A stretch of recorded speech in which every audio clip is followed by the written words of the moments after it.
সব দোষ হুজুরের। হুজুর তার নিজের বউ নিয়ে হেঁটে যাচ্ছে, কয় দেখছনি কত বড় বেয়াদ্দব হুজুর, মাইয়া লইয়া হাইটা যায়। হুজুরের জামা যদি একটু বড় হয়, কয় হুজুররাই কাপড়ের দাম বাড়াইছে।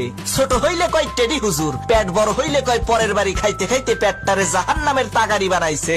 চিকন চাকন শুকনা হইলে কয় মাদ্রাসায় পড়ে লাভ কি, এরা তো খাইতেও পারে না।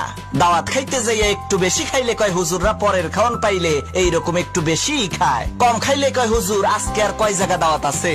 হুজুর একটু দামি পোশাক পরলে কয় অহংকারী, কম দামি পোশাক পরলে কয় ফকিন্নি। হুজুর একটু ইংরেজি বললে কয় ভাব মারায়, আর ইংরেজি না বললে কয় খ্যাত। অনেকে আবার কয় এই দেশটারে হুজুররাই শেষ করছে। অমুসলমান, কুত্তা মরে, ছাগল মরে, বিড়াল মরে, জানাজা হয় না। এই বাংলার জমিনে যদি ওলামা একরাম না থাকতো, তোমার মরণটাও কুত্তার মতো জানাজা ছাড়া হইতো। আরে তোমার বাপ মায়ের বিয়েটা যদি হুজুর না পড়াইতো, তাহলে তো তুমি হারামজাদা হইতা, নাজায়েজ জারজ সন্তান হইতা।